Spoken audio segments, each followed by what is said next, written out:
Good morning, good evening, good afternoon, good day to you. Welcome to Bayou Sports Talk here down in the Bayou of Louisiana, baby. Bonjour, bonsoir. So let's holler at our panel. I'm Kay, your moderator. Holler at them, coach.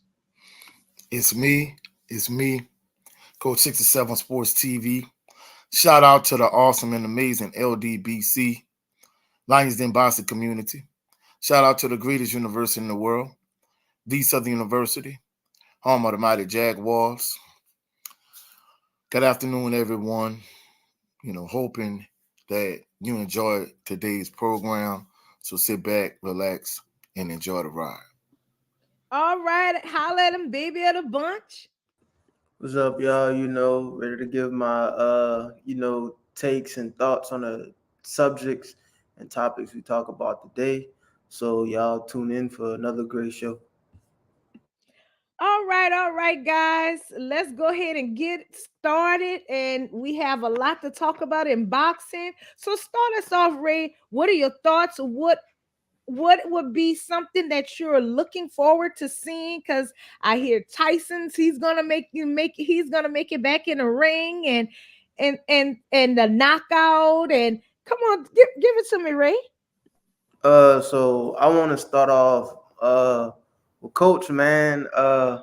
Your boy that beat Deontay Wilder, he beat Zhang.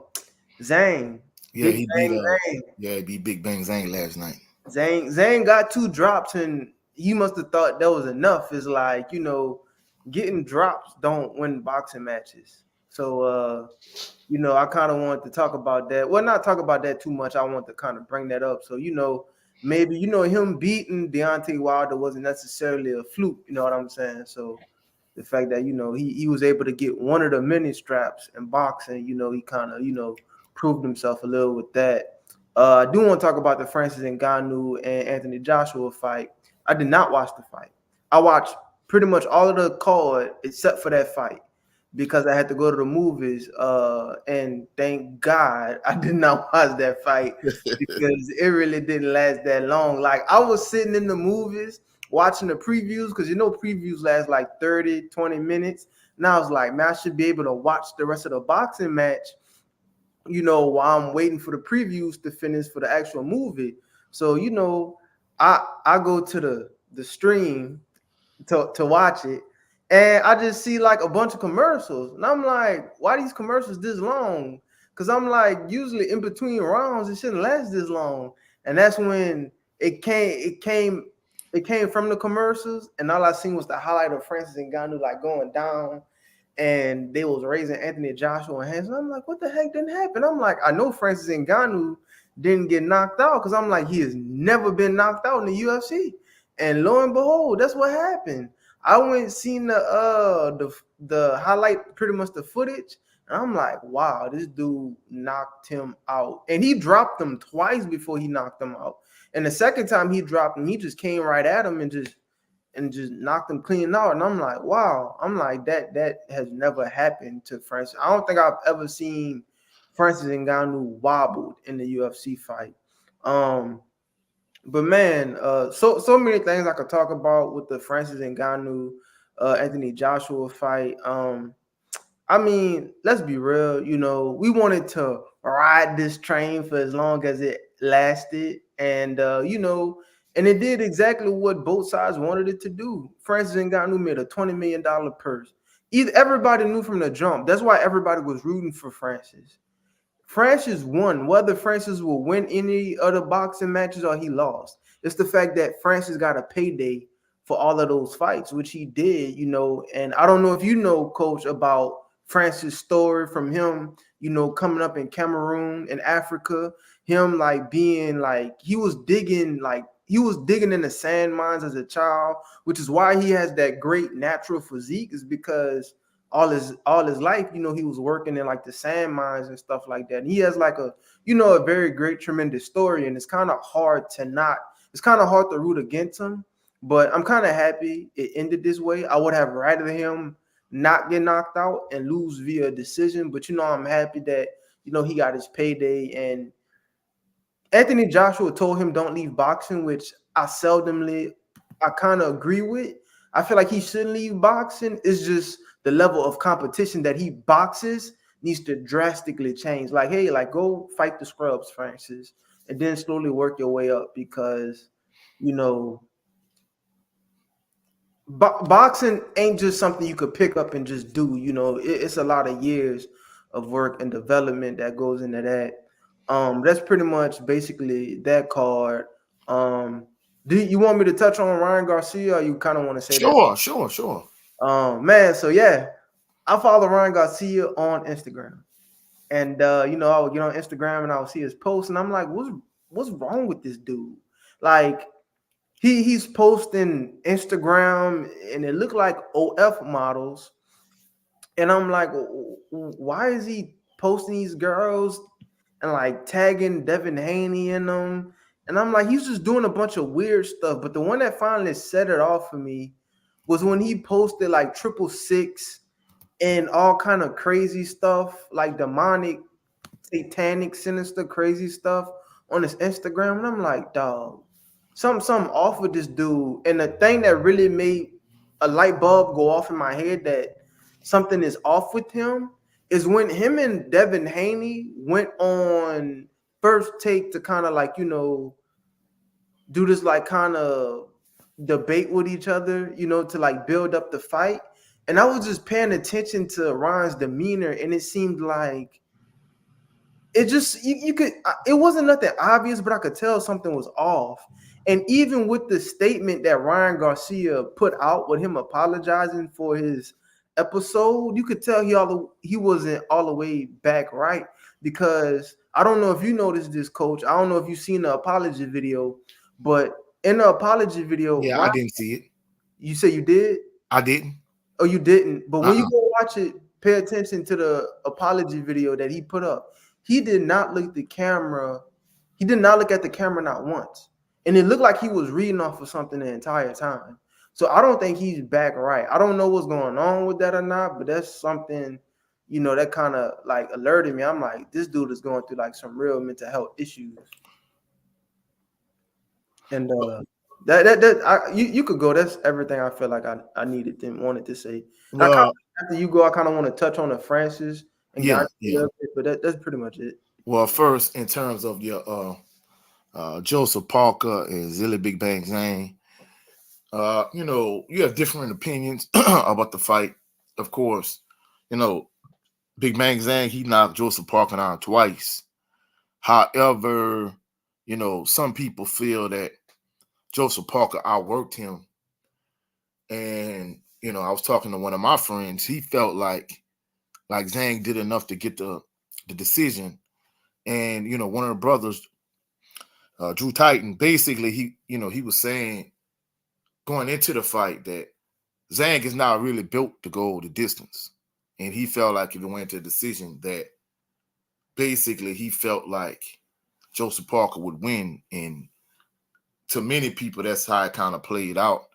And then one thing we need to point out too is Zhang going into the fight last night, I think he was like 291. So he was, really on the heavier side. But even with that being said, I think it was a close fight. It could have went either way. I think it just, based on your personal opinion. Now, in terms of Francis Ngannou and Anthony Joshua, I said once they made the fight, I felt like Francis Ngannou, he has UFC power, but there's a difference between power in the UFC and power in the realm of boxing.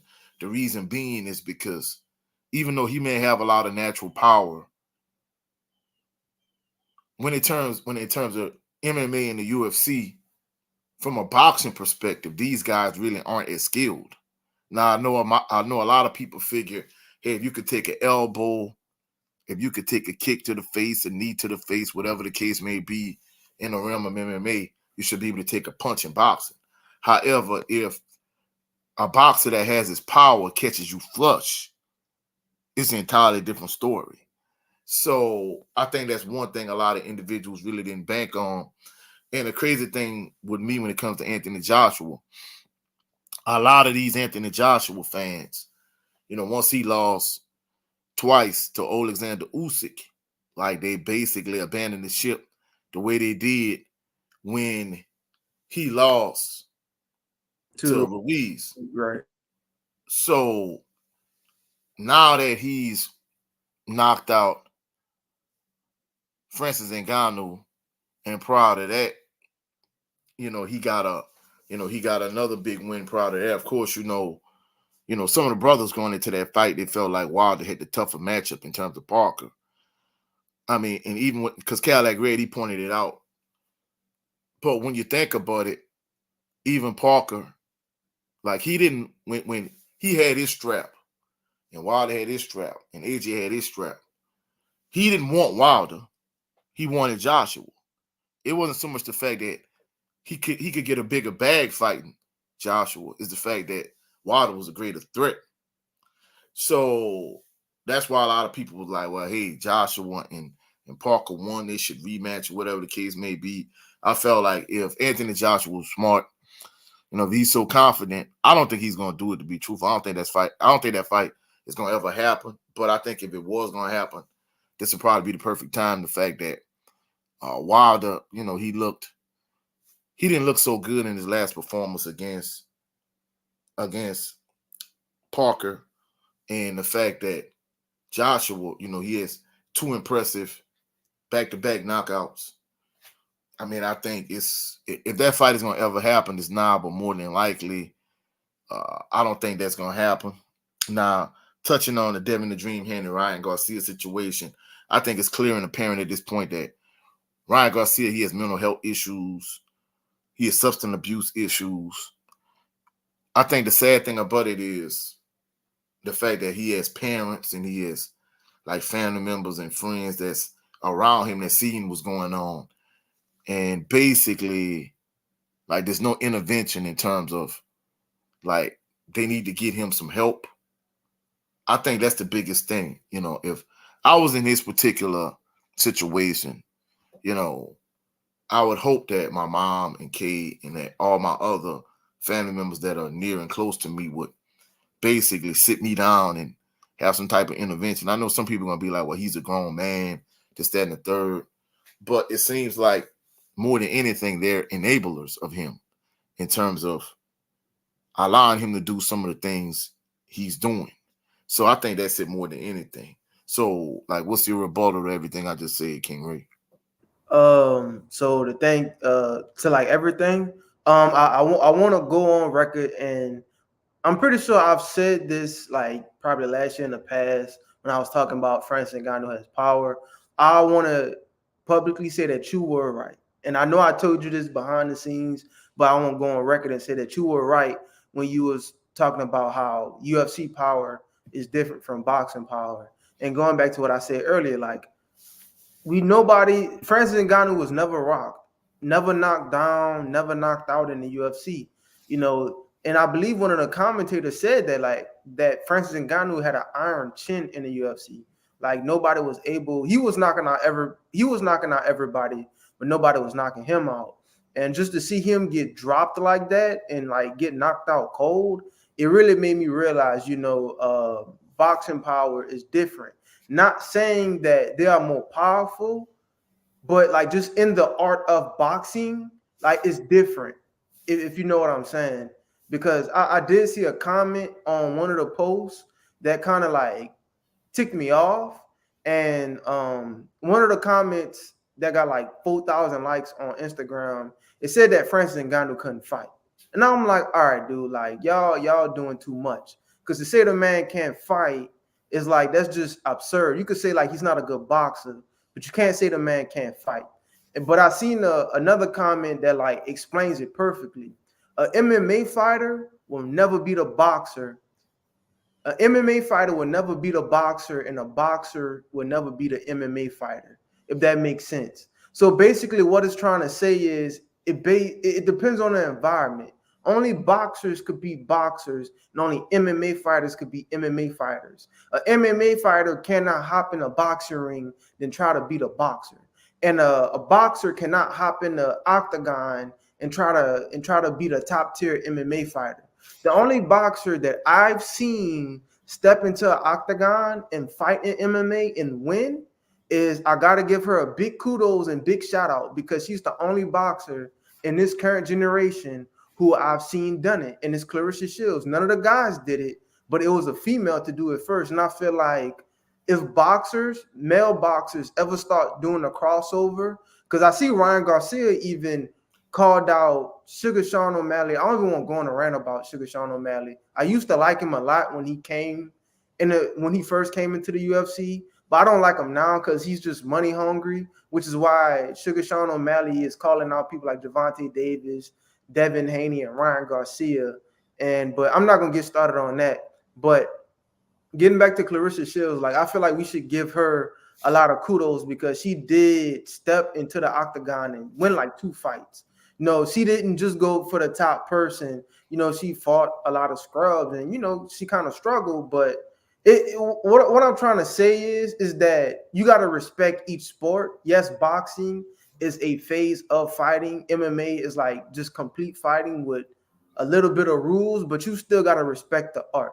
You just can't, just because you're a phenomenal MMA fighter does not mean you could step into any aspect of fighting and just be dominant. Like, Coach, I took Taekwondo when I Yeah, was yeah, in school. So yeah. it's like, me have taken Taekwondo, I can't go be like, oh, I'm gonna go fight a person that does go fight a person that does jujitsu and think that I could beat them. Jujitsu is grappling. They're gonna take me down and put me in a rear naked choke on the guillotine or something. So, and like, it's the same thing with MMA. Just because you're a pretty good striker in the MMA doesn't mean you will come to the boxing world and be a phenomenal boxer. We also seen that with Conor McGregor. Anybody will tell you Conor McGregor is one of the best UFC strikers of all time. He got his behind whooped by Floyd Money Mayweather, But that's what I got to say about the Francis Ngannou and Anthony Joshua fight. You was talking about something else, and I think I want to make a comment on. I know you was talking about Ryan Garcia as well. Oh, I was talking about Parker and Zane. Oh, Parker and Zhang. Yeah, with that, I kind of I did believe that Parker won the fight based off of, because Zhang looked very slow. Yeah, Like, he just outworked them. Many people feel.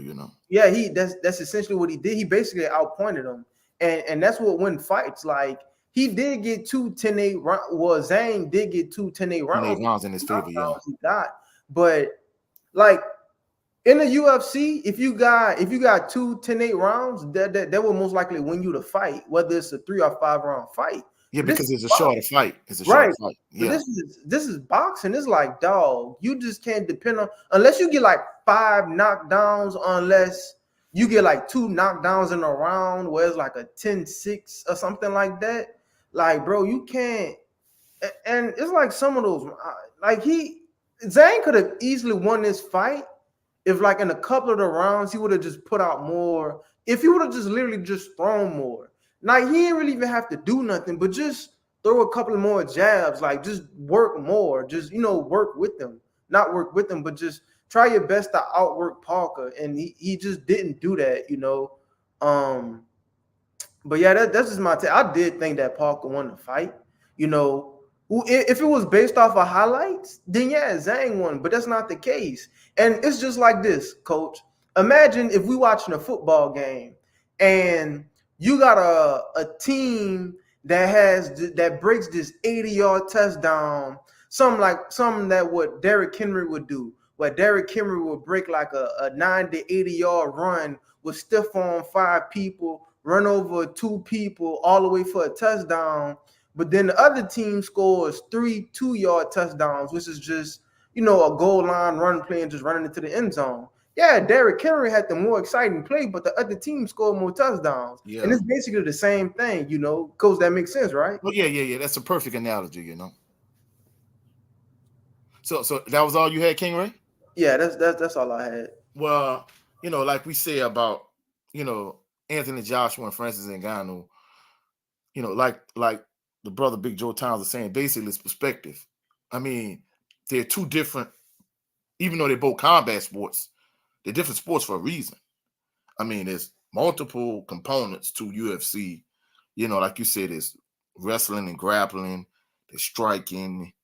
Uh, so it's many components to it. So, like Big Joe was saying, James Toney got in the boxing ring and Randy Couture basically choked him out. Whereas on the flip side, like you said, well, I mean, we can't really count the Francis Ngannou Tyson Fury situation because let's be real, Tyson Fury was out of shape. He couldn't cheat with the gloves. He wasn't on the juice like he normally is. So he basically took Francis Ngannou for granted, and that's why I don't care what nobody says. I think Francis Ngannou won that fight, and I think they gave Tyson Fury a gift decision. But we saw last night when a fighter is ready to fight him, and I mean even during the course of the fight, 7-8 pointed this out. Francis Ngannou, he went southpaw for no real reason. That shows his lack of experience in boxing, knowing that Anthony Joshua's biggest weapon is his straight right hand. And guess what? He went southpaw, and AJ just stepped back and just cracked him. And that was pretty much, it was all down here from that point. Even though he didn't go southpaw again the rest of the fight, it already was too late. Once he was hurt, that was it. So it depends on the discipline you fighting in. The UFC fighter is going to have the advantage in the MMA fight, and the boxer is going to have the advantage in boxing. And that's just par for the course. And I agree with you with the Parker Zhang aspect of it. Realistically, we have so many boxing topics that we could talk about. Like, we really not have time to address them all. But in terms of the Clarissa Shields thing, I think that the issue with Clarissa Shields, the reason why she's fighting in the UFC is because of the simple fact that PFL. I mean, not UFC, I mean PFL, is because she needs to supplement her income. I mean, Something first like and foremost, WNBA. huh? Something like the WNBA, how they got to play overseas. Well, I mean, that's one component of it, but I don't think she was marketed properly, for one. Second of all, Clarissa Shields has a lot of masculine energy in the way she's been moving the last few years with the whole feud and rivalry with Keep One Time Thurman. Like, she's alienated a lot of, you got to realize, her fan base is predominantly men. Like, women really don't watch boxing to that degree. Just like the WNBA, the people that I know that watch the WNBA is either former female basketball players or men that watch it. So the few fans she do have, the way she's been moving, she's alienated a lot of those fans. And the crazy thing about it is Alicia Baumgartner is on the opposite end of the spectrum in terms of she's feminine. She's pretty. She's attractive. Yeah. I mean, that definitely, it's there's a lot to do. Yeah, it's a major component. I mean, realistically, if you look at a lot of female sports, whether we talking about, Candace Parker in the WNBA, Maya Moore, even if you look at tennis, we talk about Venus and Serena, but look at Anna Kournikova. Anna Kournikova was gorgeous, but she wasn't really that type of tennis player, to keep it real with you. And even though she played in a couple finals against Serena, she really never reached the height of what she really could have been, from the standpoint of the fact that she never really developed her game. She just really was, banking on her looks. But the point I'm trying to make is, if Clarissa Shields, if she could make it to the 147 limit in boxing to fight an MMA fight, why can't she do that in terms of boxing and fighting Clarissa Shields? I mean, not Clarissa Shields, I mean Alicia Baumgartner. Now, it's a big money fight as far as I'm concerned. But for whatever reason, she really don't want to fight. I know they're both from Michigan. And maybe that's part of the reason why she doesn't want to fight. It seems like they're beefed out now, though. No. I mean, they have an ongoing feud and an ongoing rivalry, but that's part of the thing, man. That rivalry and feud that they have, it's going to make for a big fight in a big event. So if there was a fight somewhere in Michigan, Detroit, wherever they fight, bro, that's going to be a huge, huge fight. And basically, Clarissa Shields is so arrogant from the standpoint where she legitimately thinks she could beat Keith Thurman, for one. And in addition to her legitimately thinking she could beat Keith Thurman, she thinks Alicia Baumgartner is beneath her. So instead of you taking probably will be the biggest money fight is a boxer, you just dismissive of Alicia Baumgartner. And it's like, come on, man, that is so stupid, as far as I'm concerned. But in terms of the realm of boxing, they got so many topics we could talk about.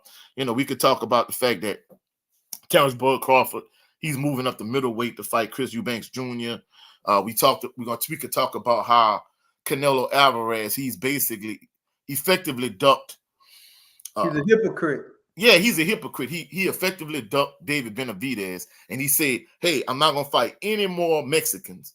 But Jaime Munguia is a Mexican, so basically, what you were saying is, "Hey, I'm scared to fight the Mexican monster David Benavidez. I don't want no smoke with Benavidez, but I'm gonna fight Jaime Munguia because I feel like he's food and I could beat him."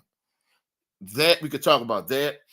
We could talk about Jake Paul fighting against Mike Tyson. Yeah, and like the brother 7-8 said, even if both Logan and Jake Paul, they both get beat, which they will, because if Tyson is 5% of what he was in his prime, Paul going to sleep. No two ways about it, bro. yes. But the thing about it is, quicker than Francis. huh? He should go to sleep quicker than Francis. Yeah, really, he should. But I think realistically, just like the Tyson and Roy Jones Jr. exhibition fight, I don't care what nobody said. There was stipulation that really prevented Mike Tyson for really trying to knock Roy Jones Jr. head off, because let's be real, had Ted Jones and Tyson fought in the 80s, let's just be real, even the late 80s, Tyson would have stopped Roy Jones Jr. Had they fought when they were supposed to fight, Jones would have beat him, because Tyson really wasn't interested in boxing. He just was trying to pay Uncle Sam the money that he owed him. But when they actually did fight, they both passed their prime. That's really what a fight would have looked like in their prime, except for the fact that Tyson would have stopped Jones. There ain't no two ways about it. But at this point, if Tyson fought Jake Paul, realistically, if he really wanted, he probably could fight Jake and Logan in the same night, knock both of them out. If he really went hard. But if he doesn't stop Paul, really and truly, it just kind of goes to show that the fix is in, that is already set up for him, really not to go hard. But we could talk about that. We already talked about Devin the Dream Hand and Ryan Garcia's situation. And also we could talk about Conor Ben, how he could potentially be fighting a returning Manny Pacquiao. And it's sad looking at Manny. I mean, don't get me wrong, I know he helped a lot of people in his home country, the Philippines. But at this stage in his life, he shouldn't have to come back to boxing to get a major payday. It goes to show you all the money that Mayweather and Pacquiao made. I know Pacquiao, he donated a lot of money, excuse me, to the people in his country, in his home country. And in terms of Mayweather lives a lavish lifestyle, and he really doesn't know how to live like a normal person, like, the three of us would if we had that type of money. He has a fleet of luxury cars. He has multiple mansions. He has an $18 million watch. He keeps talking about smart investments. But if you made so many smart investments and you not living such a lavish lifestyle, why you keep fighting all these exhibition fights? I mean, I know a lot of Floyd Mayweather fans who are like, well, why y'all hating on Floyd? He robbing the bank. This is easy money. You can say that when he was actually in his prime or even on the tail end of his boxing career. But let's be realistic. He's getting punched in the face. Whether he's a former superstar boxer, arguably, pound for pound, one of the top maybe 10, 15 pound for pound fighters of all time. Probably the greatest defensive fighter, along with Pernell Sweet Pete Whitaker. Even with that being said, you still getting punched. Like, why would you put yourself in harm's way? It's going to come a point where I hope it doesn't happen, but if he fights against a younger fighter that maybe is, we're going to say like maybe a crossover type fighter, maybe like a UFC type fighter, whatever, it's going to come a point where at some point your reflex is not going to be what they once was, your punch resistance. And guess what? He probably could get clipped and really severely hurt. So at this point in life, if you got all these smart investments you claim, you need to cut back on all the lavish spending and just go have a seat somewhere and get out and stay out of harm's way. Now, the thing with Tyson that's really going to help him if this is a legitimate fight, which I don't think it is merely exhibition. But if he really was to go hard out there, Paul, the fact that he had such power, especially in his prime, even approaching 60, I mean, I would favor him. If he's a fraction of what he was, Paul going to sleep. Ain't no two ways about it. I 100% agree.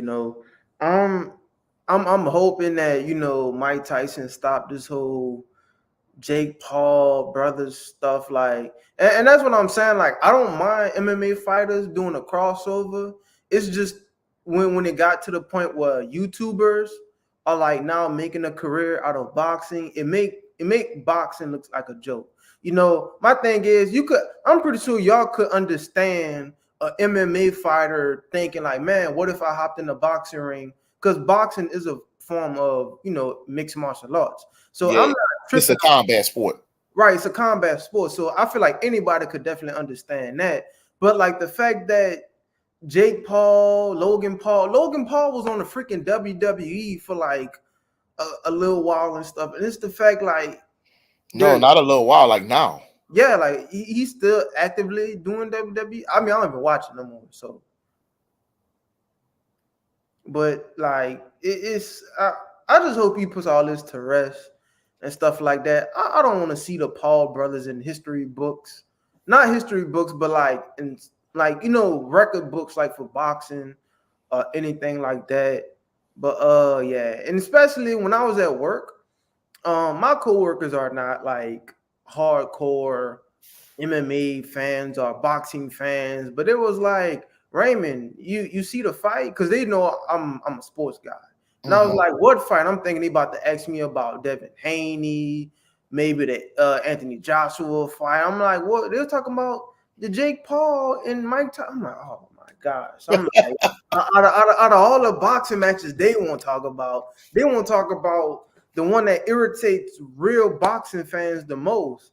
And like it really irked me when I went on the ESPN app and it said breaking Mike Tyson to fight Jake Paul. I'm like, why y'all reporting this bull jive? Like, come on, bro. Like, you know what I'm saying? I'd rather see Jake Paul post that on Instagram. And it's not like I will see it because I don't follow him on Instagram. But I'm tired of ESPN covering this man like he's a legit boxer. Like, come on, bro. Like, be for real. Well, I'm gonna say this to kind of close the topic, and I know some of the brothers in the LDBC with me, like the brother Brent Fox, salute to him, and Jared 11 Green, salute, Jay Good, and Big Joe Townsend. They could attest to this. I don't blame the Paul brothers for doing what they did. I blame the sport of boxing. Whether you want to blame it on the promoters, whether you want to blame it on the networks, whether you want to blame it on the hardcore fans, not of the sport itself, but of one particular fighter. If we'd have got the fights that we really wanted is boxing fans, like, Deontay Wilder against Anthony Joshua for undisputed, or we would have got, like a Keith Thurman versus Errol Spence Jr., or even Canelo Alvarez versus David Benavidez. See, us not getting these fights, it opened the door for the Paul brothers and KSI. You got to realize the boxing promoters, whether we talking about the promoters or the networks, you could blame the fighters partially too, because they kind of bought into. See, everybody talk about Floyd Mayweather Jr. They don't talk about the pretty boy Floyd phase of Floyd Mayweather Jr.'s career. They talk about the tail and the money Mayweather phase, because in the pretty boy Floyd era, he fought the best possible competition he could fight. But in a later phase of his career, he wasn't trying to fight the best possible competition. He was trying to make the most amount of money he could make. That's the reason why he fought a Conor McGregor, and Right. that actually counted as a boxing match. So the And point I'm trying to make is that when you don't give, that's part of the reason why the UFC, in my opinion, is surpassed boxing, cool. because they get the step in rates. I kind of want to say this too. You gotta, and I know you probably wouldn't notice because I know you don't watch the UFC or nothing, but you gotta blame I it on, watch it a little bit, but not much though. right. So like what I'm about to say is you gotta blame it on Dana White too, because how did Jake Paul get his platform? Well, you got to Fighting a bunch realize. of old, fighting a bunch of old, retired, or a bunch of old, underpaid MMA fighters. Is because they don't make a lot of pay, which is why he fought Nate Diaz. He fought Ben Askren. Like I'm like, and I know none of y'all probably even know who Ben And Askren he didn't he is. fight Rashad Evans too, right? I didn't even know he fought Rashad Yeah, Evans. no. He fought a black another black. Oh, Tyron Woodley. He Oh, fought. Tyron Woodley. Yeah. That's I don't because know why. Tyron I always Woodley dropped assume, him the first time. huh? Because Tyron Woodley dropped him the first He time. did. He did. So I think you bring up a valid point. Maybe you could kind of partially blame Dana White for underpaying a lot of these UFC fighters. That's the reason why you got people like Francis Ngannou talk about crossing over to boxing, Conor McGregor, so they can make the So money does that they. Sean O'Malley. He the next one that's trying to do it too. And I hope he does not do it. And if he do it, I hope he gets knocked out worse Well, than well, Brad. I'm gonna be honest with you. I don't think he's a big enough star to He's really not. do He's that. not. He's not. He's not a big enough star to do it. So I don't think he's gonna succeed. At least like Francis Ngannou, uh, what the other one is that beat Danny Cormier, John the one, yeah, John Jones. I think if John Jones wanted to do it, he's a big enough star. right. So those guys are big enough stars. I don't think he's a big enough star to do that. But the point I'm trying to make is, in terms of the sport of you can give it to Dana White in terms of UFC, but in the realm of boxing alone, there's enough blame to go around. You could blame, like I say, the promoters. You could blame the networks from the standpoint. I mean, just think about it. The PBC, they lost out from the standpoint they had a deal with Fox. They had a deal uh with Showtime. They gave Canelo so much money to fight like secondary type fights instead of saying, well, hey, Canelo, if you're gonna get this big bag, guess what? We need you to we need to guarantee that you're gonna fight David Benavidez. Guess what? Basically, they gave him a contract, they gave him a bag of money, ridiculous bag, millions and millions and millions of dollars to fight, basically, to fight the two Charlo twins and maybe another optional fight. And when when he beat up on Mega Male, and he really didn't get the kind of PBC didn't get a return on the investment. So what they wanted to do is they was like, well, hey, either you could fight Benavidez, or you could fight Bud Crawford. He was like, look, my contract say, hey, I get the two Charlo twins and whoever else is. He was like, I'm not fighting that. He was like, it ain't my fault y'all didn't make no return on y'all investment. Y'all gave me this bag, so guess what? You know what? Forget that. I'm leaving. So that's how he ended up going back to the zone. So the point I'm trying to make is you got to blame the networks and you got to blame the promoters for giving fighters like Canelo like ridiculous amounts of money for not fighting the best possible competition. And then you got to blame the fans for trying to hold people like Terrence Crawford accountable, maybe Errol Spence Jr. or Devin Haney, trying to hold them to the fullest accountability, but yet constantly giving people like Anthony Joshua and Canelo passes. So that's the reason why we in the situation we in with the Paul brothers. I don't blame them. And you got to realize they're really YouTubers. They became multi-millionaires. And instead of them just resting on their laurels, basically they used that money. They was able to bankroll everything they did in the sport of boxing. So I don't blame them. I blame boxing. I know as a UFC fan, you blame Dana White partially too. And that's understandable. But it's enough blame to go around the reason why we in the situation we in with this. That's true. I 100% agree. All right, guys, let's move on and let's talk about the NBA and also the Pelicans. Uh, Ray, you want to start us off? What are your thoughts about the Pelicans? Because I know you try to watch the games and like how the Pelicans won the other night. What are Right. your thoughts? So I'm gonna be quick because I know we talk about the Pelicans like every week, and I don't want to sound like a broken tape and like say the same thing every single week. But like the last game they played, I ain't watch it, but I seen they won. they beat the 76ers, but the 76ers didn't play Embiid. So games like that, when they rest the starters, I really don't get like, oh, we beat the 76ers. Like they didn't have their starting star players. So I wasn't, I mean, of course, a win is a win, but I'm like, okay, you kind of expect them to win those games. Um, I'm pretty sure I said this on the show, and I'm pretty sure I was talking to Rude Dog behind the scenes one day, and I was telling Rude Dog like I'm pretty confident that Pelicans gonna be a 5 or 6 seed. So the past couple of years, we had to be in the play-in, but this year I don't think we're gonna have to worry about the play-in. I feel like we're gonna be a good 5 or 6 seed, and get into a series in the playoffs, and just I'm hoping that everybody stays healthy. It seems like Zion is about to, do Mission Impossible and play a full season, and just it seemed like they peaking at the right time. That's all I'm gonna say. I feel like they're gonna pretty much stay where they at. I feel like where they at is kind of, you might disagree, but I'm gonna say I feel like what they at is pretty perfect. And I just hope they stay in like that 5 or 6 seed, and that they just continue to grow that chemistry. And I'm gonna just say this: not the last game, but the game before then, I seen Trey Murphy came off the bench and had like 39 points. So that ought to show you how deep this team is, and that's why they will be one of the most feared NBA teams coming out the West. Okay, Coach, what are your thoughts? Just to kind of pick it back off of what King Ray was saying, Joel Embiid didn't play in the game. They beat the 76ers 103-95. Embiid, he kind of been nicked up, so he really hadn't been playing. Because I know the last time they played against the Dallas Mavericks, and he didn't play in that game, but they still was able to pull it out with a good performance by Tyrese Maxey and Tobias Harris. So that's how they was able to pull out that win. But they really wasn't going to be able to beat the Pelicans without Embiid. And more than anything, like Randall was saying, I hope like a month from now, they're trending in the right direction.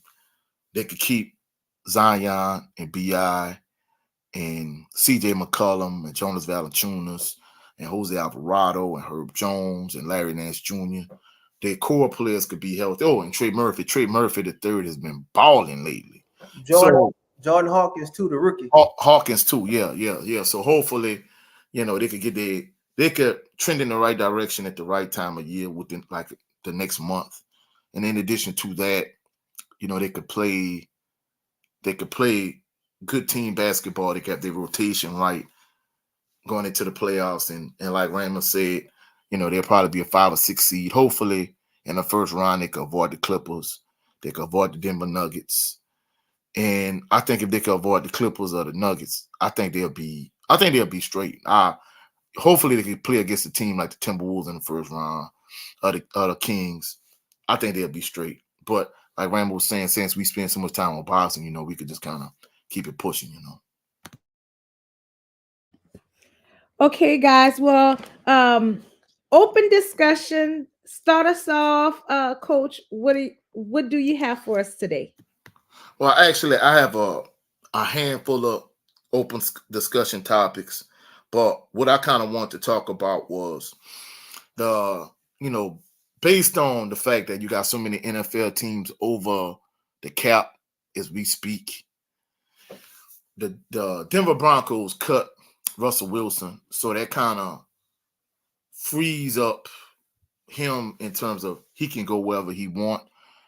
The issue from a Denver Broncos standpoint is the fact that they're going to take the biggest dead cap hit in NFL history of $85 million. And if you combine the two dead cap hits between the Ryan,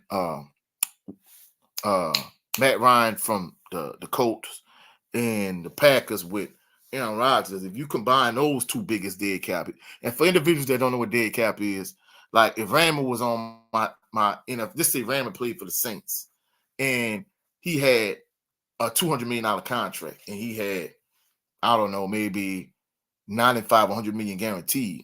If they cut him, he gonna still get his $100 million, but a certain portion of that is gonna be dead cap money, meaning he gonna count against the cap, and they're not gonna be able to use that money to in terms of to sign players. So that's why they mean dead cap. That mean that's money that's gonna count against them in a salary cap, and that they're not gonna be able to use to acquire other players.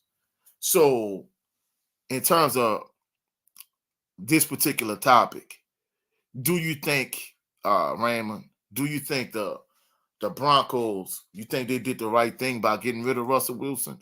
You think, when you a bad team, you trying to build up to be a championship caliber team, you just can't wave a magic wand and become a championship contender. You kind of gradually have to build toward that championship team. So you think they did right in cutting him, or you think they should have rode the wave and kept it going? They ain't do right by him, period. Man, the real reason why they cutting him is because they didn't want to pay him the money. They didn't want to pay him the guaranteed money or something for him not getting injured. You hear the roster bonus that he was due, I think, in the next month or so. Right. And that's the real reason why they cutting him. And it's like, y'all might as well just should have paid the man his money, because it's gonna count against you either way the cut goes. So either way the cut go, but I guess they just really wanted him gone. But I feel like they didn't make the right move. Because they did win a couple of games. They started trending in the right direction. I believe it was a Thursday night game or a Monday night game where they beat the Buffalo Bills, because they should have lost to the Buffalo Bills, but the Buffalo Bills special teams had 12 men on the field, and yeah, I remember that game. And what's the Saints' old kicker name? I was about to call him Gary Hartley. Will Lutz. Yeah, Lutz. Yeah. Lutz missed it the first time, but when they made him re-kick after the penalty, he made it. But man, I think it's just a system thing, and I don't know. Maybe Russell Wilson has kind of changed over the years, but it was a whole lot of toxicness in the air with that. So I guess it probably both sides needed to just separate from each other, but the way they went about it, they just didn't want to pay him his money. It's like they don't care if it counted against him. They like, we just don't want to pay you your money. And it just seemed extremely petty to me. So I felt like it's almost like, no, they made the right decision. If it's a toxic relationship, then you got to sever that tie. And severing a toxic relationship will always be the right decision. But as far as like doing right by him, and I felt like he could have eventually became that guy. So that's why I would say, like, no, they didn't make the right decision. It's kind of like an in-between, you know what I'm saying? Yeah. So moving forward, what team you think would be the best fit for him moving forward, King Ray? I heard Atlanta Falcons. Honestly, Atlanta is the team that I'm watching a lot, because they're our division rivals, but they really are in need of a quarterback. And they got them. They say the Atlanta Falcons could draft, Jaden Daniels. They could try to get Justin Fields. They could get this quarterback or that quarterback. And I'm like, out of all the quarterbacks the Atlanta Falcons could potentially get, I'd rather them get Russell Wilson. And so I'm hoping Russell Wilson and Sierra goes to Atlanta, and it gets starstruck by the media and cause a whole bunch of distraction. Because if Russell Wilson and Sierra go to Atlanta, the black media in Atlanta will love that. And I feel like that would come with all kind of attention and controversy that would be very detrimental to the team. So I'm all for that. Yeah. And I mean, truthfully speaking, I think, like you said, I think they didn't do right by him. But in terms of their franchise, I think what they essentially did was they cut off their nose to spite their face. Whoever the next quarterback is going to be, unless you bringing in maybe two quarterbacks, maybe a future franchise quarterback, and maybe a stopgap guy, I think whoever you bringing in next, I think they're going to greatly struggle, because they're not in a position to be successful. I think with him, you could have kept building in that and going in that direction. Yes. I think the Las Vegas Raiders might be a decent spot, but I think the best fit for him, and I know if he's still in the chat, he's still watching, I think Brent Fox's Pittsburgh Steelers is the perfect fit. It kind of will be the equivalent to what he had in Seattle in terms of the defense, the run game, the coach. I think everything would fit for him perfectly with the Pittsburgh Steelers. I agree. So what about your open topic, King Uh, Ray? so my open topic is Michael Thomas. Him just being toxic. My thing is, do you agree that he's being toxic, and are you ready for him to hit the door? Well, I mean, truthfully speaking, I think, you and I were talking behind the scenes about it. I think ever since Drew Brees left, he's been a toxic individual. At this stage in his career, he's clearly seen his better days. Is he serviceable? I think he is. However, I didn't like the fact that they let Shaq Thompson go to the Jets. Shaq Thompson went to the Jets. Uh, and they got rid of Kirkwood. But I mean, you have younger players like Chris Olave. They need to get they got A.T. Perry. They need to get Rashid Shaheed back. So They got him on a 1-year tender. All right, 1-year tender. But I mean, A pro, somebody, huh? like they need to get Shaheed on like a long Yeah, contract. a long-term deal because Rude Dog and I, we used to be big on Madden, and of course you could give them the 1-year tender. But if somebody kind of but the thing about it, if somebody else gave him a deal, then you would get compensation since you gave him the tender. But with that being said, I think at some point I think they're probably gonna work out something with Rashid Shaheed. But more than anything, at this point, they don't need Mike Thomas. He's seen his better days. If they was to get him on the cheap and he wouldn't be as toxic, I'll be cool with bringing him back. But at this instance, I think they just need to part ways. Right. Let Michael Thomas go to the Chiefs because that's obviously what he stated on Twitter. Well, I mean, the thing about it is Andy Reid really interested in him? No, I don't know what team would be interested in him. If he would have kept his mouth shut on Twitter, I felt like teams would be interested in him. But the fact that he's doing all this stuff on Twitter, nobody will want to bring that into the locker room. And not only that, but Andy Reid, he had enough issues with the whole Travis Kelce situation. Yeah. I mean, he don't need another diva. He don't need no drama. So I don't think the Chiefs would be interested. That's my opinion. All right, that's true. I definitely agree. Michael Thomas he's in his Antonio Brown phase of his career. He definitely is. I agree 100%. Okay, guys, any other open discussions you have for us? Nah, I mean, I got a bunch, but that's it for me. Real quick, King Ray.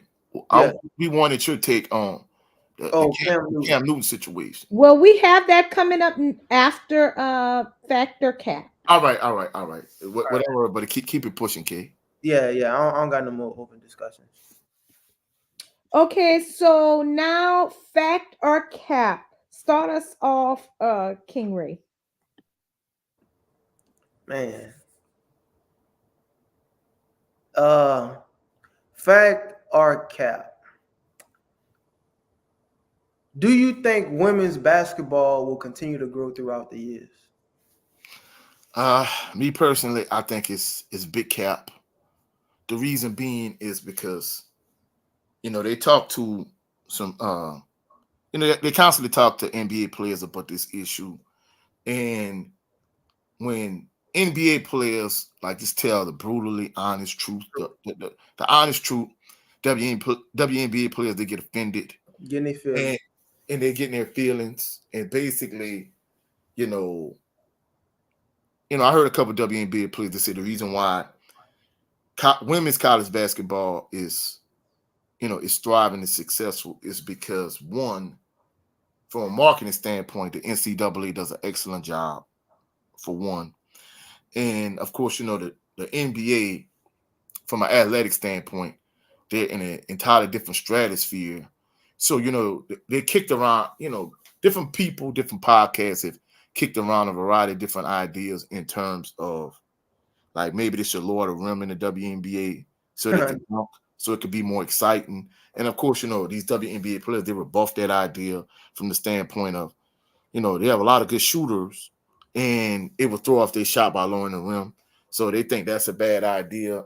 So truthfully speaking, if you look at all of the NCAA players that were superstars in college, like Candace Parker, like Maya Moore, Once they get to the WNBA, they're a fraction of the star that they once was, and in fact they regressed significantly from a star standpoint.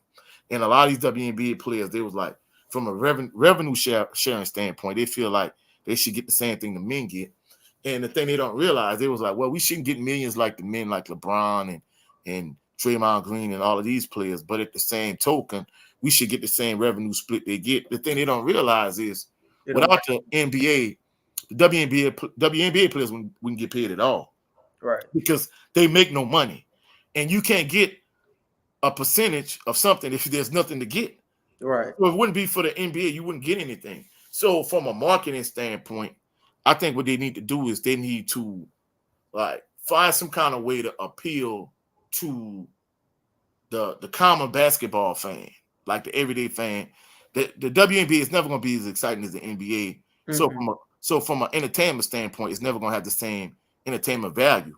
But whatever blueprint they're using in college, I think they never really push stars in the WNBA like they do in a college game. Just Yes. to kind of give you an example, the Houston Comets is the most, in my opinion, the most successful WNBA franchise of all time from a winning standpoint. They won back-to-back champions. To me, they had that back-to-back championship. They had arguably, in my opinion, the biggest WNBA star ever.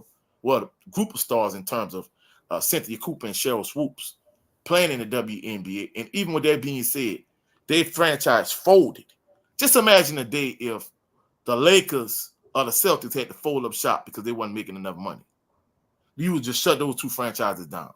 Essentially, that's what happened. So that go to show you that the WNBA essentially is not a profitable organization. Without the NBA bankrolling it, basically they're gonna take a loss. So in my opinion, I think they need to come up with a marketing standpoint, from a marketing standpoint, something that would be feasible that would allow them to make money and to where they could stand on their own, you know. I agree. All right. Coach, back a cap. So in my factor cap, recently Shannon Sharp and Ocho Cinco on Club Shay Shay, they were talking about Nick Saban, being a greatest college coach of all time. And basically they said Coach Saban pretty much admitted that the NIL, it kind of leveled and balanced the playing field. And they felt like basically, he just kind of admitted that, hey, I wasn't really down with the NIL. That's why I left. So in your opinion, in y'all opinion, factor cap, Nick Saban should have toughed it out and he should have fought through the NIL situation in college football. If he's considered the greatest college coach of all time, he should have stayed factor cap. Fact. I say straight fact.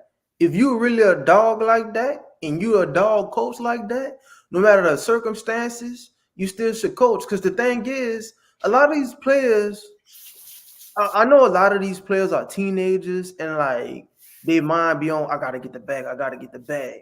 But not every single teenager is like that. Like some of these teenagers, they don't care how much they make, they just want to play for you.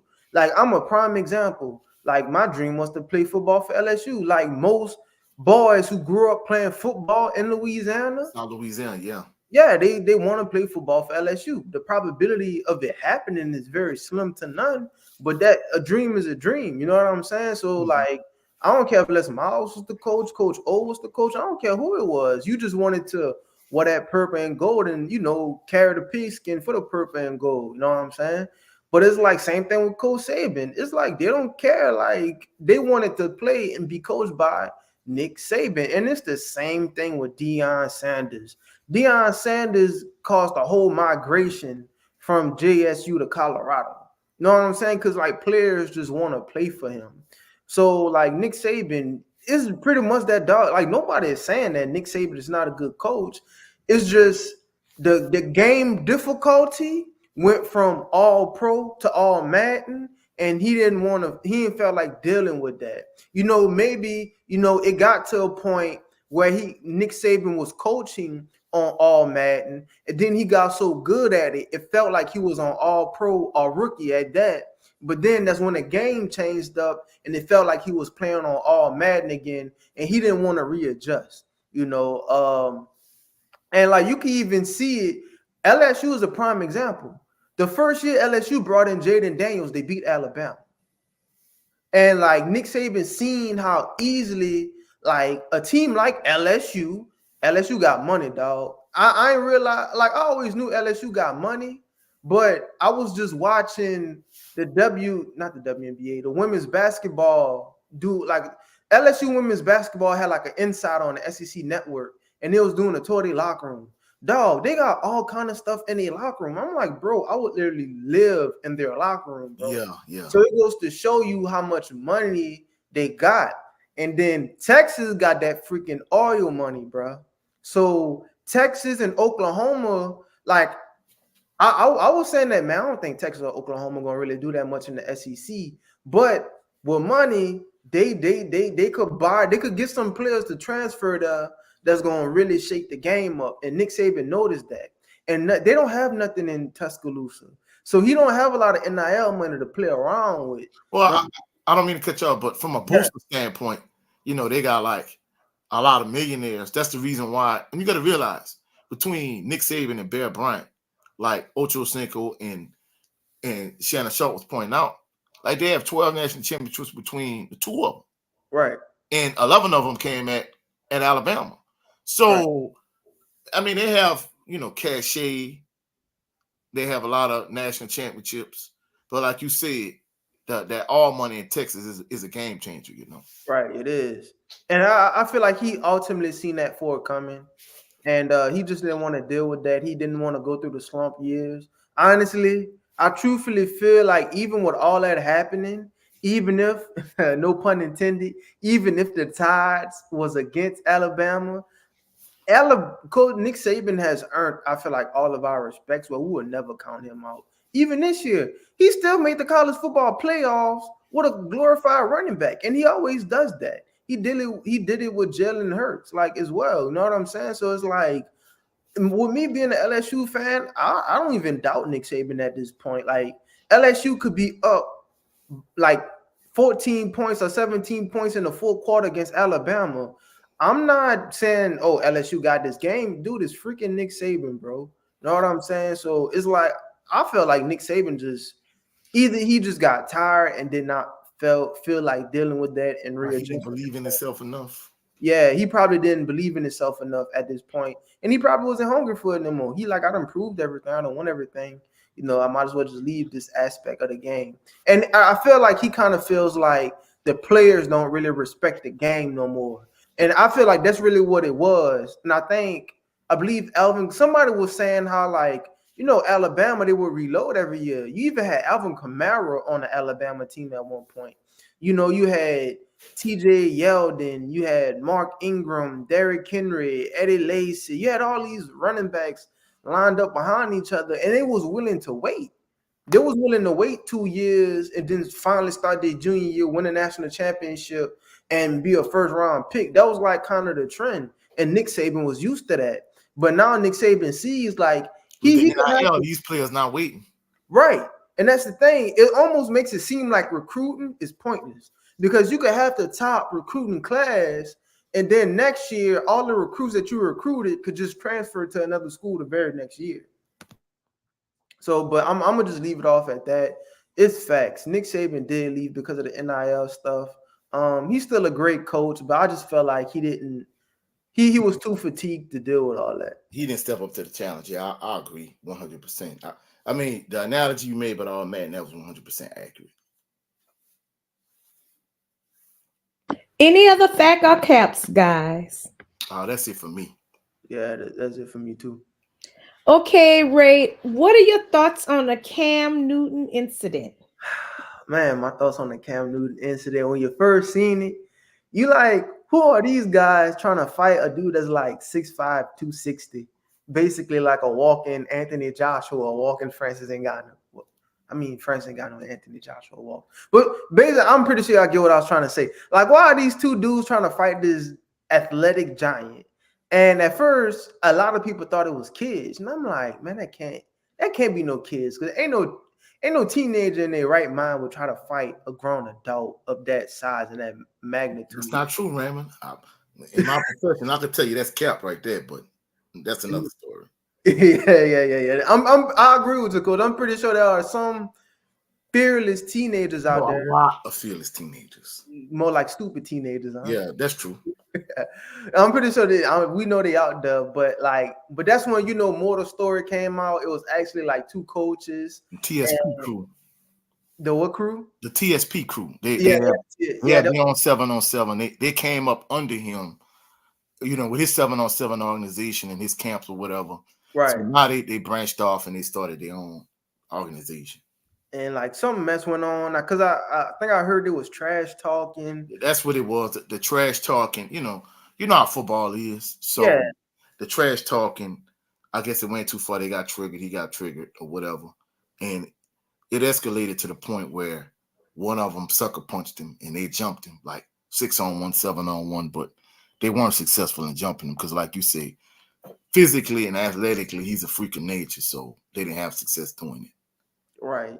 Which I mean, my whole thought on it, like, man, it's stupid. You grown adults, you got to be example for the kids. You a coach, bro. You can't be doing no buffoonery like that. Like, Hold on. And I don't mean to cut you off, Key.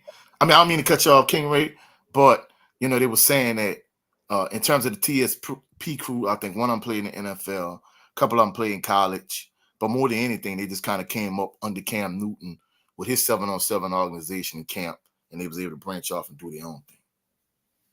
right. But like I'm talking about from the standpoint of them fighting. No. You're right, but I just want to add in that just a little quick fact. Gotcha. But yeah, like they shouldn't be doing no buffoonery like that. Like in the good words of Dr. Umar Johnson, that's coon behavior. And what us dark shaded, dark skinned, black folks, we gotta set an example, a better example, especially, with stuff like this in the media. We can't be doing stuff to tear each other down. We can't do stuff to tear other ethnicities or races down. We just always gotta be on our best behavior and continue to set a standard for the youth and set a standard for our community. And I just feel like, Cam Newton is trying to do something positive and stuff like that. But yeah, I'm like everybody else is saying, it's just pretty much stupid. It was uncalled for. It should never happen. We understand it's sports, tempers flare, people trash talk and all that stuff like that. Like people get in fights over video games, bro. So actual physical sport, people gonna get in fights. Like I've seen instances where my high school coach got into it with another coach. Not like they ain't fighting nothing, but a shouting match. Two fellow coaches on the same team, the defensive coordinator might get into it with the offensive coordinator. Coach, I'm pretty sure you have gotten to it with competing against other coaches and probably with coaches on your own team. But I ain't gonna lie, I'm gonna be honest with you. I never had no incidents like that because I always tried to. No, for real though. They had it understood. Like when you take the job, like we don't want you cursing in front of your players, right, and you have to set a good example. So I mean, of course, I'm not saying I've been perfect my entire teaching and coaching career. I done had some missteps. I done had one like major incident, but it wasn't nothing in terms of me getting into it with another coach or anything like that. right. It was more from a teaching standpoint than a coaching standpoint. Gotcha. But yeah, I mean that's pretty much it. We just got to do better. But man, all love, peace, and prosperity to both sides. I wish they both can learn and continue to prosper in their lives and continue to change the lives of the youth. We rather them on a gridiron than clutching that iron. Yeah, and one other thing I want to bring up too, because just a couple points from what you were saying. Basically, on Club Shay Shay, Ocho Cinco and Shannon Sharp, they pointed out how for years that basically the Manning brothers, Peyton and Eli, they had a 7-on-7 camp and they had not one single or isolated incident. So they were saying in terms of like us, like you say, we tear each other down. And in addition to that, Shaq was pointing out because he interviewed Cam on his big podcast. Yeah. And he was saying how this particular incident it brought light to incident he had a couple years ago where a player was talking to him like real disrespectfully at the camp, and he Mm-hmm. was saying like, "Would you consider, you should consider kicking people out?" Because he said he had an incident years ago where he had a basketball camp and a kid was talking to him crazy, and he was like, "Hey, bro, you got to get your stuff and get the heck out of here. Like, Right, you're not man. gonna disrespect me." So, what are your thoughts on Peyton Manning and Eli Manning never got disrespected on a 7-on-7, they Manning Academy, which they had for years. Some years they had it in Thibodeau, other years New Orleans, but just basically in South Louisiana. So, what are your thoughts on how Eli and Peyton have been treated over a year, and what you thought about what Shaq said? If a kid is disrespectful, you should just kick him out your camp. That's true, man.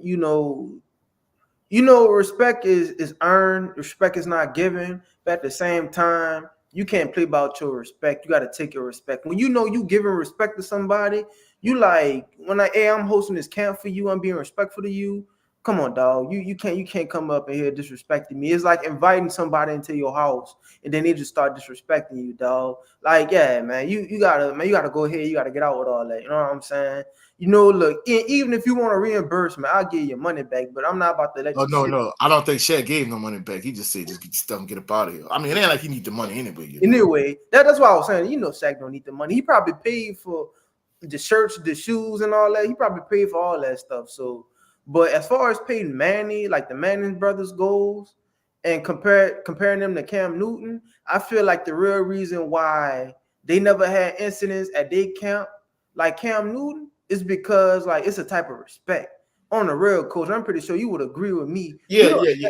I You don't mean know, to cut you off, Rama, but the group we in, Joe Townsend and Jay Good and Jared Levin Green and Brent Fox and I, we went to this meet and greet. Well, it's coming up again this year in August, but year before last it was in Dallas, and basically, the guy that's over it, he had his own personal security, uh, armed security, right, off duty cop, and basically Cam said on the Big Shaq podcast the reason why uh the kids disrespectful towards him or even the TSP crew or whoever, he said is the level of accessibility.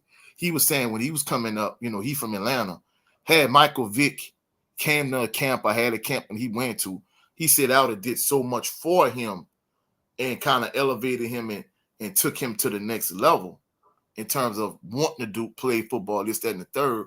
But you never had access to somebody like a Michael Vick. But right. the fact that Cam, he does a lot of stuff for the community. He reaches out, he gives back. And, I talked about this on my brother Jared Levin Green's channel in terms of from the standpoint of Floyd Mayweather Jr., he always did have like huge security and bodyguards, but Ali never did that because Ali felt like he was a people's champion. He was a man of the people. Yeah. That way it made him more accessible. People could really literally reach out and touch him. And he felt like that brought him closer to the people. But, and basically Cam feel like, I guess that's part of the reason why he never really had security or whatever, armed bodyguards, anything like that. But more than anything, basically, he was saying the reason why they're so disrespectful to him is the level of access they have to him and accessibility. You can even see with like Me a lot of personally, people in terms of Bill Haney. Who he goes on these different platforms, like they're extremely disrespectful towards him in terms of being Devin Haney's father.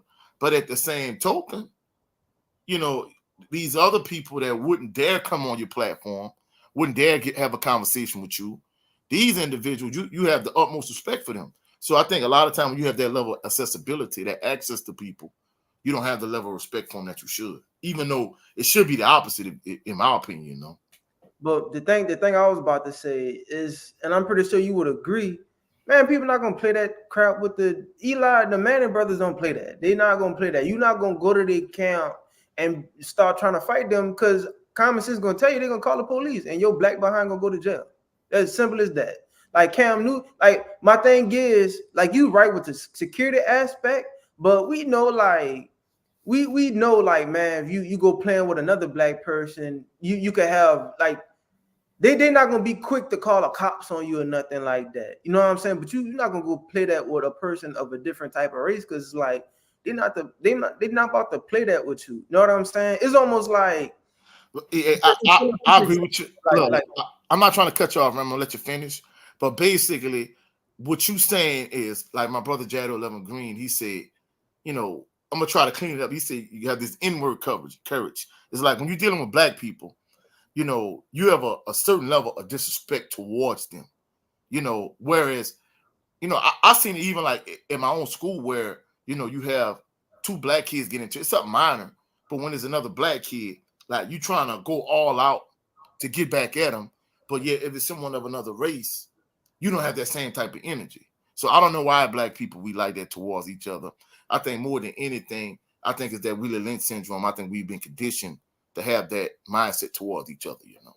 It's not really. I feel like we just it's the room. Like I was about to pull up examples like with teachers. I ain't gonna lie, we done made all the school I went to. We done made all kind of teachers and substitutes cry of different kind of races and color. But for some reason, we always played with the black substitute and teachers more because you know what I'm trying to say is like we feel like we could play with them more. And I feel like it's the same thing. It's like and I guess it's just since you could relate to a person, it causes you to feel like that person is on your level, if you get what I'm saying. I understand. So it's like when somebody sees somebody, like, matter of fact, I could pull up Drew Brees. Boy, Drew Brees start having 7-on-7 camp. Ain't nobody about to do that at no Drew Brees.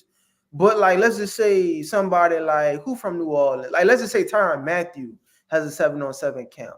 I feel like they would try that with Tyrann Mathieu. Like you can even see stuff with Will Smith getting shot and killed in New Orleans, and you could Joe McKnight getting shot and killed in New Orleans. But do you think that Drew Brees will ever get shot and killed in New Orleans? No. All right then. So that hold on real quick. Just like I did K last week. Sorry, YouTube, not the K word. They were deleted in New Orleans. Deleted. YouTube, they sensitive with some of these buzzwords, but you continue. Drew Brees wouldn't have gotten deleted in New Orleans, And I feel like Drew Brees could walk up any street, you know what I'm saying? Not like literally, but just about. I agree with that. The original way you stated it, I agree. Right. But I feel like it's just a respect of person type of thing. And it's just a respect. And also you got to establish that respect. Because it's not just because skin color. We knew who and who not to play with. Like it had certain black teachers that we, and like that we knew, like, yeah, he black, like he one of us, but we know not to play with this man. So it's like the fact that Cam Newton, probably was trash talking with these coaches rather than like, hey, say, dog, don't even play that with me. You heard what I'm saying? Like, rather than like setting the record straight the first time, you let them play with you the first time, they're gonna continue to play. But you got to realize he had a working relationship with them. So the dynamics, though. But it's like in that relationship, it's almost like who the big dog. You know what I'm saying? Yeah. And Cam Newton got to be like, look, I'm the big dog around here. Like, I'm the one who really got this thing going. I'm the NFL star. I'm the one that got the money. And not like in a prideful way, but it's like, look, dog, like, I'm the head honcho in charge. I'm not trying to sound prideful or arrogant, but give me my respect. And don't cross that line. Don't play with me like that. And then the crazy thing about it is, during this whole incident, the security that has the staff and security shirts on, they were just sitting back, just kind of watching. So I think the fact that, like you said, the fact that they had interaction with all of them, maybe they wasn't really quick to intervene and kind of break things up. And like Adrian Crook pointed out, Cam Newton, he developed a big name in 7-on-7, and there's this kicker. His name is Destroying. Oh yeah. Oh yeah, I used to watch Destroying a lot. Yeah. And basically, what he was saying in the comment section is that the Manning brothers, like they talk just as much trash as Destroying, but they still don't get that same type of disrespect, though. You know what I'm saying? Wait, quick question: Destroying never had an incident like that at none of his stuff either. I don't think so either. Yeah, because I know. Them boys money, they be betting a lot of money at Destroying camp. Yeah, well, I mean they bet a lot of money. In fact, Cam Newton and Destroying, they done bet each other like ridiculous amounts of money, and they have players do one-on-ones, and they give them $100 per one-on-one. They win, like all kind of stuff, Right. I guess I kind of, and like even I believe Adrian Crook was saying this in the comment that the Manning brothers had incidents at their camp too, which I'm pretty sure they did have incidents at their camps But it where wasn't publicized or viral like yeah, it this. wasn't publicized or nothing, or they didn't put it on social media or anything like that. So, media is it's a media thing as well. Matter of fact, I want to say this too. When rest in peace, to the LSU basketball player Wade Sims, but when he got deleted, I was actually out there. I didn't see it happen. So man, me and my friends, we was at the party where he got deleted at, because it happened right on SU. It didn't happen on SU. You know what the subway at? On Hardin Boulevard, yeah. Yeah, it happened right there. So we had a friend at the back of campus. He was like, "Yo, come meet me, and and come bring me back to the front with y'all instead of me walking all the way up to the front." He was all the way where TTL Lane was at, and he was like, instead of walking all the way there, like like, "Hey, y'all could come swing and pick me up and bring me back up there." It was like, yeah. So we went and picked them up. We came back, and it's like we see like police and stuff like that, and we see the yellow tarp. I think it was blue tarp, but we know what that tarp means. Yeah. Got a dead body under there. But like when the news reported it, you know what I'm saying? It's like homicide on Southern University campus. And I'm like, They made it worse than what it was. right, it made it worse than what it was. And then I'm like, rest in peace to the man. And I'm not trying to down talk him anyway, but I'm like, this guy's a whole LSU basketball player. Like what he doing on our side of town like that too. And I'm not trying to talk down on him, because But I ain't gonna lie, Raymond, it works both ways because you got players that hang out in Tigerland for Southern too. So it right, kind of that works is both true. ways. Well, when me pulling that up, saying that it's like it's the media. The media would do that. You know what I'm saying? So it's like Well, no. the media They will paint paint a picture. they paint the narrative and picture that they want to paint. That's why it's called history because it's his story. Right. Okay. Okay, so guys, let's move on to the NFL. Start us off, coach. Well, the biggest thing in terms of the NFL is, the combine, just kind of passed. I don't know if it's still on horn and I think it's over at this point, but basically you have players that went to the combine or whatever. And a lot of teams still way over the cap. So they're trying to restructure contracts. And the Saints, unfortunately, he was my guy when he was at LSU. In his prime, he was that guy. But the Saints just gave the Honey Badger a 2-year extension. At this stage in his career, I think that was a bad idea.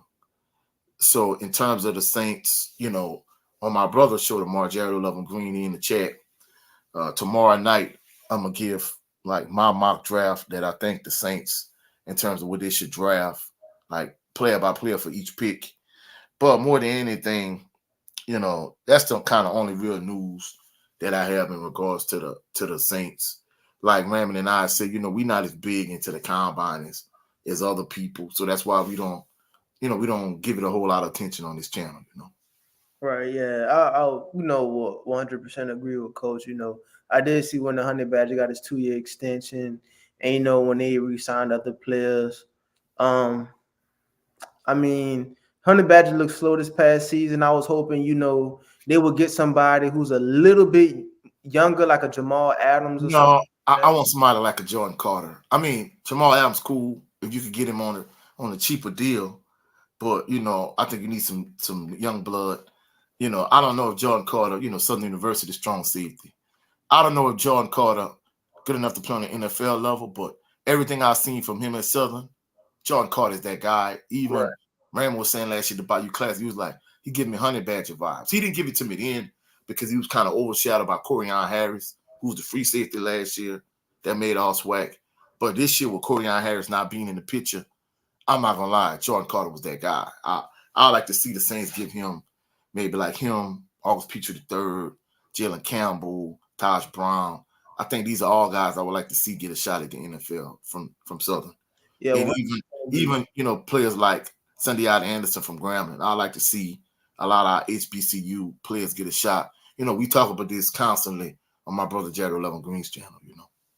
Right. I definitely 100% agree. Especially Tyler Brown. We need another hometown fella that's in the NFL. Okay, guys. Anything else? Anything else that you may have NFL wise? No. No, that's it for me, Key. Okay, so let's go ahead and wrap things up.